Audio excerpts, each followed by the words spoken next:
Good morning and welcome back to Unraveled Game Thoughts, where we are measuring the board game solo experience at this point in time. This last couple of weeks, I played Teotihuacan and Viscounts of the West Kingdom. So this is the first video where I'm doing two games in one. I just figured, why not? So let's start with Teotihuacan. This is a game from the solo perspective that has a lot of setup. And so it's going to take you a minute to shuffle all those tiles, get it set up. After playing the solo, I went ahead and I made a 3D print insert for my game because I thought this is really hard to get out and it's going to be hard to get it to the table with so much setup unless I have a way to not have to pull it out of baggies. So the very challenging game against a solo bot.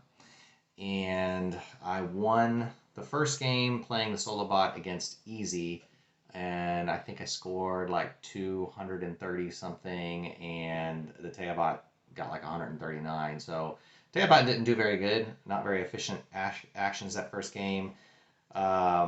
The second game I lost by 2 points. It was so close. I got to the top of all three temples, and that was a good game, and I felt good about it even though I lost the game. So experience-wise, I bumped that game up pretty high, 4.25 on the experience. I gave the challenge a 4.5.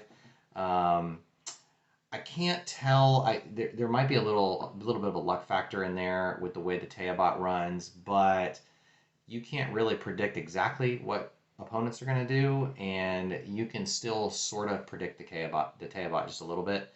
And so I felt like that was a fair comparison. I feel like the Teobot does mimic a person to some degree.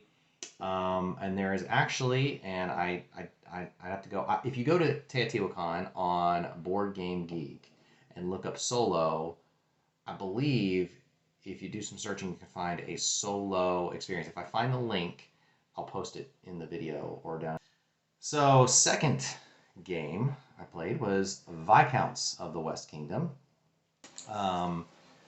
This is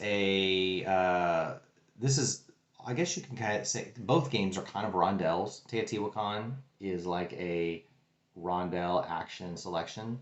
And honestly, Viscounts is kind of the same thing. Rondel action selection. The biggest difference between these games, aside from art and appearance and the obvious things, are that Viscounts is a deck building game that also incorporates rondel action selection.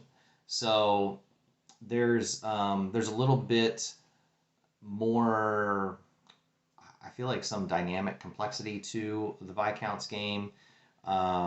Very good, very fun game. The setup, again, is it's got a lot of setup.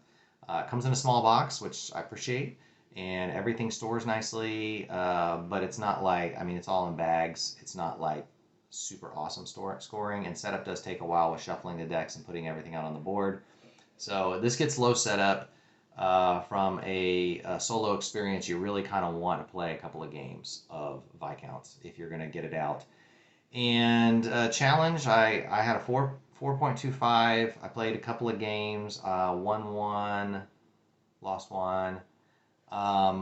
One of the reasons I ding this one slightly is I really felt like there was a lot of luck in which cards come up, and there's no way to mitigate that luck from what I can tell. So comparing it to another game like Maracaibo, which is more of a tableau builder, there are some options for mitigating the luck built into the game, whereas with Viscounts, the only real option you have is to build the building that allows you to dismiss townsfolk for 1 coin, which is good and very helpful, and I usually will try to get that most games, but if you don't get the townsfolk, I think it was one of the games I was playing, I was really trying to get some builders to help my deck, and I just couldn't get any. They weren't coming up, they were toward the bottom of the decks, and there was not much option for mitigating that, and it just kind of nerfed my game a little bit. So it was still a great game. I still think Viscounts is a great experience. Viscounts is well made. Lots of nice little pieces. I think the only upgrade I've ever gotten for that one is the coins, because metal coins are fantastic and make me happy. And so that's just a good, well-designed game in a smaller box, and it all folds together well. So that's good. I ended up getting, when it kind of coming back around to where all these games place, I updated a few minor tweaks in my metric, which is down in the description if you want to look at that. And I readjusted the scores slightly so that my overall was actually just the math. I multiply experience twice, add in challenge, add in setup, divide it by 4, and I get the overall.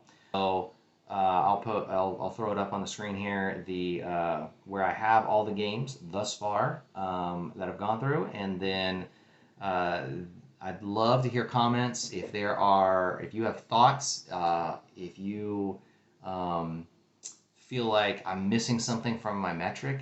Please throw it down in the comments. Let me know, hey, I think this is an aspect that I would throw in there, or, you know, I don't know, you have this under challenge, I put it under experience. Anything like that would be wonderful. I'm constantly updating this, even as I do these videos. Would love to hear feedback. If there's a game you'd really like to see me do the solo on and try it out. Thanks again for joining me for coffee and discussion of solo games at Unraveled Game Thoughts. Have a great weekend.